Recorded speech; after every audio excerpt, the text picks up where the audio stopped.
Khanapur municipality పోలీసులు తీరు చూస్తే వారు కాంగ్రెస్ పార్టీకి ఏజెంట్లుగా పనిచేసే పరిస్థితి ఏర్పడింది.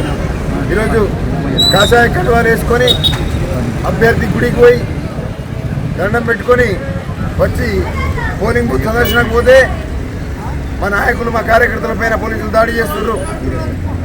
ఒక విధంగా చెప్పాలంటే కాషాయం మా అస్తిత్వము. ఈ బొట్టు ఒక ప్రతి హిందూకు కండువ బొట్టు అనేది ఇది మా అస్తిత్వం. మా అస్తిత్వానికి వ్యతిరేకంగా మీరు ప్రవర్తించే తీరు ఇది బాధాకరం. పోలీసులు ఇప్పటికైనా ఇక్కడ ఎమ్మెల్యేలు ప్రజలతోని కాషాయ కండువ ఉన్నవాడు కనిపించద్దు, వాళ్ళను ఇక్కడ ఉంచొద్దు అని ఏదైతే ఎమ్మెల్యే చెప్తున్నారో, ఈ మీరు ఎలక్షన్ కమిషన్ కింద పనిచేస్తున్నారు, ఎమ్మెల్యేలకు మంత్రుల కింద పనిచేస్తలేరు. ఇది ఎలక్షన్ కోడ్ ఉన్న ప్రాంతము. ఎలక్షన్ జరుగుతున్న ఎలక్షన్ ఏదైతే ఎన్నికల నియమావళిలో గుర్తులు సింబల్స్ ఉన్న కండువాలు ఎవరైనా వేసుకుంటే అవి వేసుకొని రావద్దు అనేది నియమావళి. కానీ కాషాయ కండువ వేసుకుంటే రావద్దని ఎక్కడ ఏ రూల్స్ అండ్ రెగ్యులేషన్స్ లేవు. ఇది పోలీసుల అత్యుత్సాహం. మీ అత్యుత్సాహాన్ని ప్రదర్శిస్తే ఊరుకునే లేదు.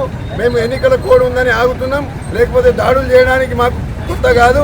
ఇది బీజేపీ కార్యకర్తల ఇంకొకసారి బీజేపీ కార్యకర్తల పైన ఏ చిన్న మరకబడ్డా ఊరుకోవడానికి సిద్ధంగా లేము.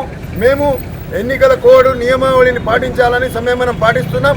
మా సంయమనాన్ని మీరు ఆసరాగా తీసుకొని మీరు దాడులు చేస్తే మాత్రం ఊరుకునేది లేదు.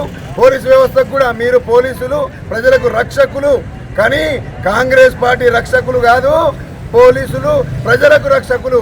మీరు ప్రజాభక్షకులుగా తయారు కావద్దని ప్రతి ఒక్కరిని కోరుకోవడం జరుగుతుంది. ఇక ముందు ఎమ్మెల్యే ఏది చెప్పినా వినడానికి ముందుకొస్తే మాత్రం మా వైపు నుంచి ఊరుకునే ప్రసక్తే లేదని తెలియడం జరుగుతుంది. భారత్ మాతా కీ జై శ్రీరామ్.